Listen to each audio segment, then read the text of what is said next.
Assalamualaikum warahmatullahi wabarakatuh. Shalom, Om Swastiastu, salam kebajikan. Selamat pagi, siang, juga malam kami ucapkan kepada yang terhormat dosen pengampu mata kuliah Akuntansi Keuangan Lanjutan 1, Ibu Ayunita Jongtias Masyuri, SE, MACC, MKOM, CAAT. Pada kesempatan kali ini, kami dari kelompok 5, kelas E, akan mempresentasikan materi kami terkait stock investment untuk memenuhi tugas ujian capaian pembelajaran 3. Anggota kelompok kami terdiri dari Fidelia Widya Putri Fahira, Ludovika Lastiar Batubara, Rafaela Cesabada, Gabriel Anggis Tusta, Stella Natalia, dan saya sendiri Novalia Salsabila. Untuk materi selanjutnya akan dijelaskan oleh rekan saya, Rafaela. Baik, selanjutnya kita akan masuk ke dalam pembahasan stock investment. Jadi stock investment atau investasi saham ini merupakan penanaman modal dalam bentuk penyertaan sejumlah dana oleh seseorang atau badan usaha yang mana melalui instrumen tersebut mereka akan memiliki klaim atas aset dan penghasilan perusahaan serta berhak menghadiri rapat umum pemegang saham atau RUPS. Nah, investasi saham ini mencerminkan kepemilikan atas saham yang diterbitkan oleh entitas lain. Di sini ada pihak yang menerbitkan saham, itu disebut investi, dan juga ada pihak yang memiliki atau membeli saham, bisa kita sebut sebagai investor. Next. Selanjutnya kita masuk ke dalam ilustrasi pengaruh kepemilikan investor. Jadi di sini ada PSAK nomor 15 ini membahas mengenai investasi pada entitas, asosiasi, dan juga ventura bersama. Lalu ada PSAK 55, ini tentang instrumen keuangan. Dia ini membahas mengenai pengakuan dan juga pengukuran, dan juga ada PSAK 65 mengenai laporan keuangan konsolidasian. Di sini kita bisa melihat ada beberapa presentasi kepemilikan, yaitu dari 0% sampai 20%, ada juga 20% sampai 50%, dan juga 50% sampai 100%. Di mana 0 sampai 20% persentase kepemilikan saham ini tidak memiliki pengaruh, lalu juga metode penilaian yang dipakai itu adalah metode biaya atau nilai wajar, dan PSAK acuannya adalah PSAK 55, dan ada presentasi kepemilikan saham 20% sampai 50%, ini tingkat pengaruhnya itu signifikan. Lalu metode penilaian yang dipakai adalah metode ekuitas, dan PSAK acuannya adalah PSAK 15. Dan terakhir ada persentase kepemilikan dari 50% hingga 100%, di mana tingkat pengaruhnya ini dia merupakan pengendalian, dan metode penilaiannya ini konsolidasian, dan PSAK acuannya adalah PSAK 65. Nah, di sini juga ada karakteristik saham menurut Undang-Undang Nomor 40 Tahun 2007, yaitu saham memberikan hak kepada pemiliknya untuk yang pertama, menghadiri dan mengeluarkan suara dalam RUPS atau Rapat Umum Pemegang Saham. Yang kedua, menerima pembayaran dividen dan juga sisa kekayaan hasil likuidasi. Dan yang ketiga, menjalankan hak lainnya berdasarkan undang-undang. Selanjutnya akan dijelaskan oleh rekan saya. Selanjutnya ada pengaruh signifikan. Pengaruh signifikan merupakan kekuasaan untuk dapat berpartisipasi dalam keputusan dan kebijakan keuangan dan operasional investi, namun tidak mengendalikan atau mengendalikan bersama atas kebijakan tersebut. Pada umumnya, pengaruh signifikan dimiliki oleh investor apabila kepemilikan sahamnya atas investi sebesar 20% sampai 50%. Selanjutnya, pengaruh signifikan dapat dilihat dari beberapa indikator berikut. Yang pertama ada berpartisipasi dalam proses pembuatan kebijakan, termasuk partisipasi dalam pengambilan keputusan. Yang kedua ada keterwakilan dalam Dewan Direksi dan Dewan Komisaris. Yang ketiga adanya pertukaran personil manajerial. Dan yang terakhir ada penyediaan informasi teknis pokok. Next. Berikutnya ada materi book value and fair value. Pada investasi dalam saham, book value dan fair value berbeda. Jika BV dan FV berbeda, maka inilah yang disebut identifiable assets. Namun, jika BV dan FV sama nilainya, maka tidak dapat dialokasikan. selisih antara BV dan EV harus dialokasikan. Dua metode dasar akuntansi untuk mengalokasikan investasi saham yang berlaku, yaitu ada metode biaya dan nilai wajar atau cost method. Yang kedua ada metode ekuitas atau equity method. Perbedaan cost method dan equity method, jika kepemilikan suatu perusahaan kurang dari 20%, maka akan menggunakan cost method. Selanjutnya akan dijelaskan oleh rekan saya.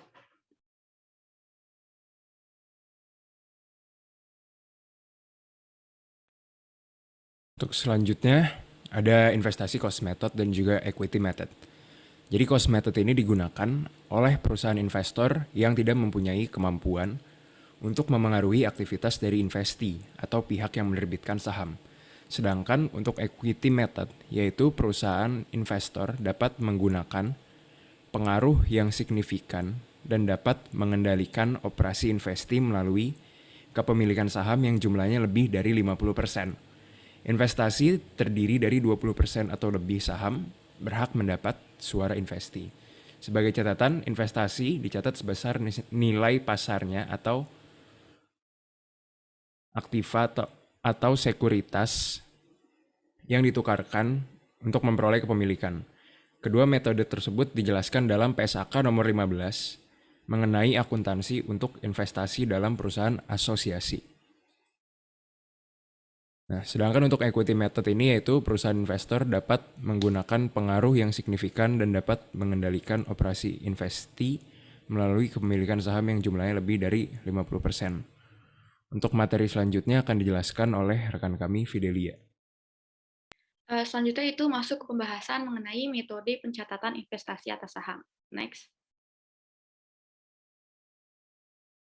Yang pertama ada metode biaya dan nilai wajar atau disebut sebagai cost method.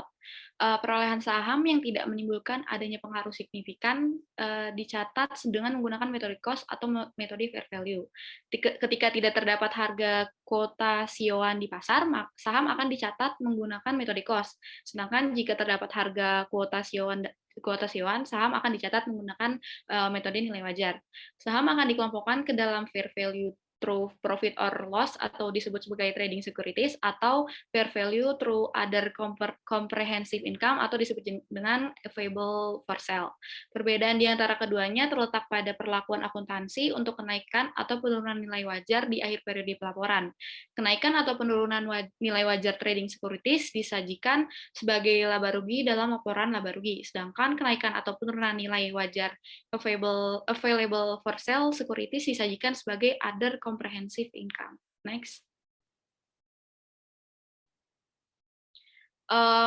Pada metode biaya mengakui investasi sebesar biaya perolehannya, sedangkan pada periode selanjutnya investasi juga tetap diakui sebagai biaya perolehannya.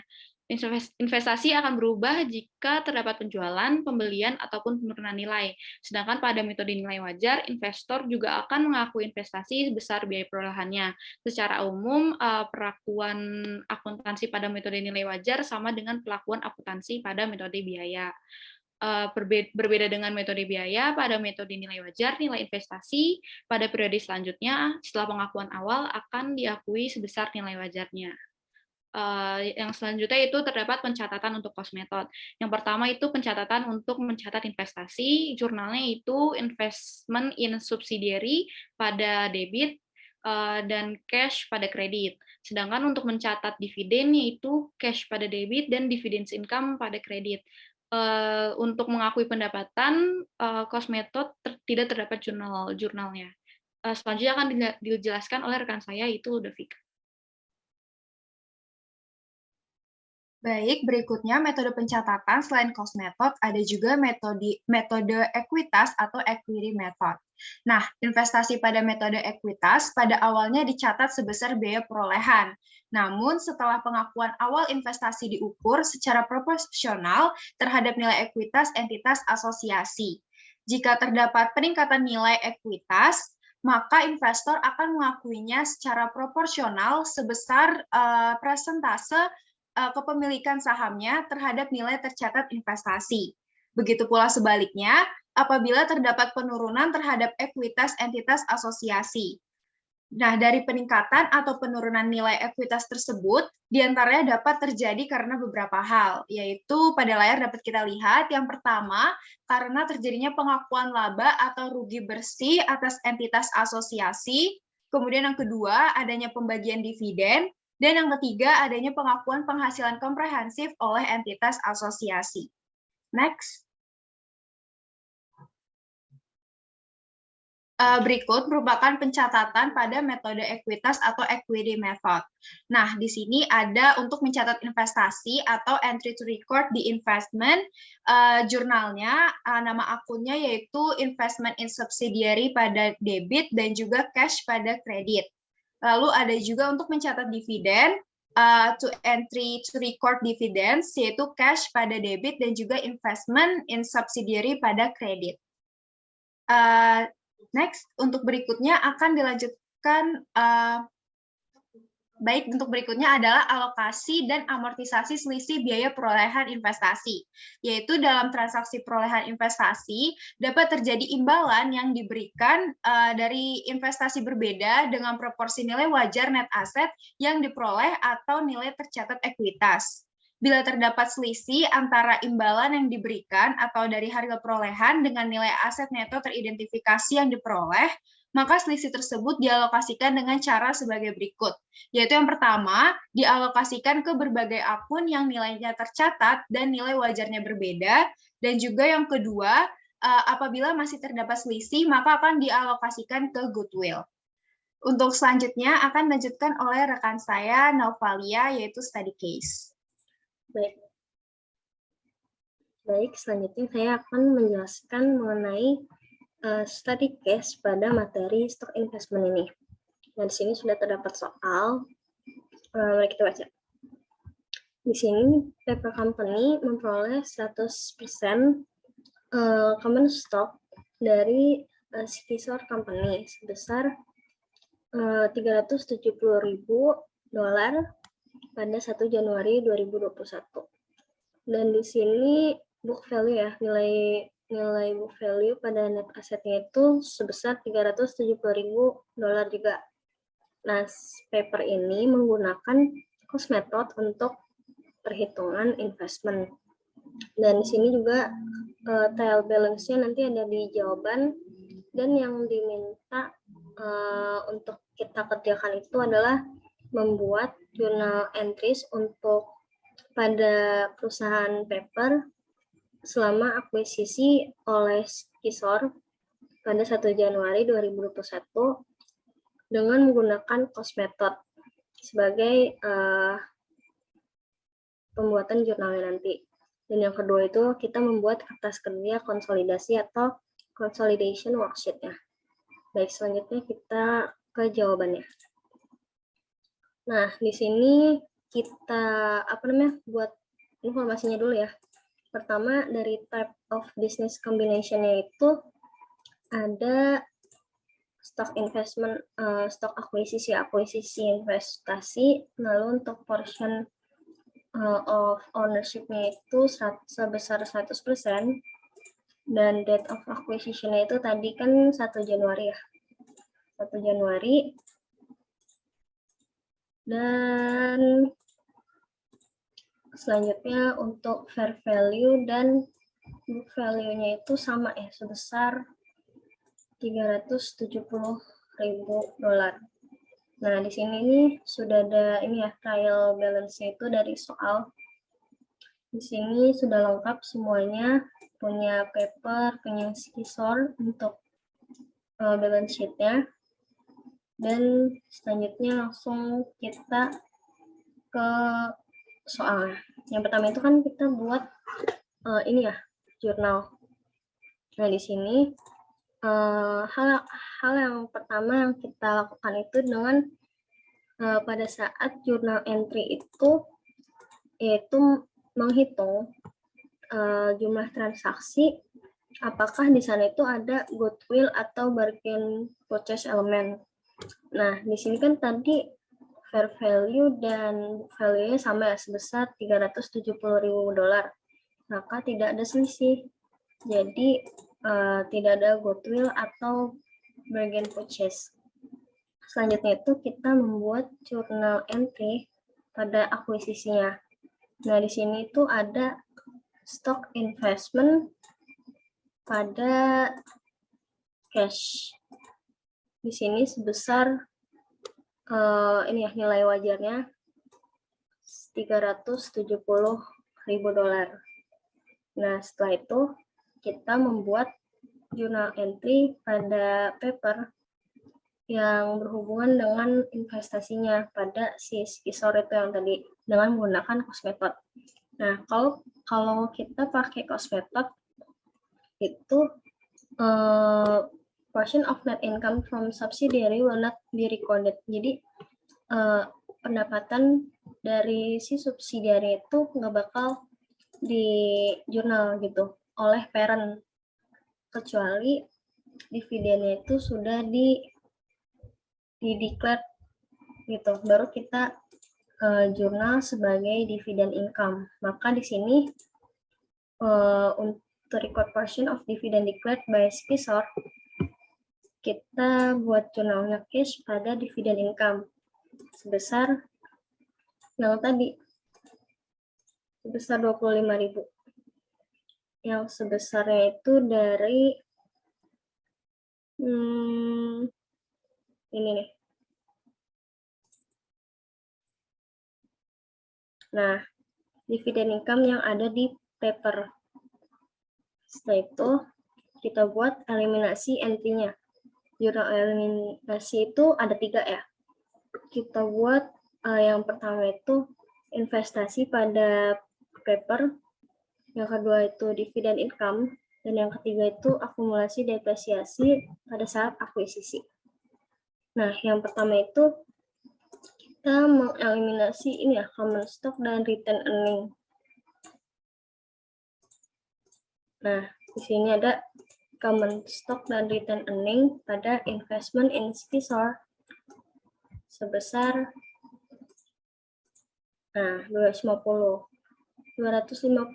kita dapat dari ini skisornya, common stock pada skisor. Lalu 120 kita juga dapat dari return earning pada skisor, dieliminasi, dan jumlahnya itu menjadi investment in skisor sebesar $370.000. Yang kedua itu kita mengeliminasi dividen income-nya. Tadi kan dividen income itu sebesar 25.000 ya. Kita eliminasi pada dividen declared. Nah, 25.000 juga. Dan yang terakhir untuk jurnal eliminasi kita eliminasi akumulasi depresiasi sebesar 24.000 pada buildings and equipment juga sebesar 24.000 dari 36 dikurang 12. Dari accumulated depreciation dikurang depreciation expense-nya. Nah, udah kan jurnal entry-nya nih. Kita udah buat semua, maka kita bisa membuat kertas kerja konsolidasinya atau consolidation worksheet. Nah, di sini pertama kita buat income statement-nya. Kita buat income statement, di sini semua sesuai pada balance sheet yang ada di atas sini. Dari sales, COGS, depreciation and amortization expense, S&A expense, sampai dividend income sebesar 25.000. Yang ada di balance sheet kita pindahin aja langsung ke income statement yang ada di kertas kerja konsolidasi, lalu kita eliminasi. Yang pertama pada income statement ini kita hanya mengeliminasi dividen income kan di sini. Nah ini dia. Kita mengeliminasi dividen income sebesar 25.000, maka di sini kita eliminasi dividen income-nya sebesar 25.000 juga. Dan jumlahnya ini nanti akan berdampak pada saat kita mengeliminasi controlling interest net income-nya yang akan kita eliminasi pada return earning statement nanti. Nah, untuk jumlah konsolidasinya ini kita bisa langsung dijumlahin aja. Di sini dijumlah 1 juta sekian, di sini dijumlah. Dan untuk dividen income-nya karena dieliminasi maka akan hilang. Selanjutnya pada return earning statement. Seperti halnya yang ada pada ini ya, income statement, kita juga buat di sini return earning beginning sesuai pada balance sheet yang ada di sini. Nah ini dia, 280.000 dan 120.000. Kita pindahin aja langsung ke sini. Net income-nya di sini kita dapat dari sini, dari yang income statement, lalu dividen kita dapat dari balance sheet. Di sini langsung kita eliminasi aja sesuai yang tadi yang kita buat di sini, yaitu untuk return earning dieliminasi 120.000 pada debit, dan net income ya di sini ya, dari sini mengeliminasi net income sebesar 25.000, dan yang terakhir mengeliminasi dividen sebesar 25.000 juga. Dividen ini ya, yang dividen declared sebesar 25.000, maka akan didapat total 145 dan 25.000 yang nantinya angka ini untuk mengeliminasi return earning yang ada pada balance sheet.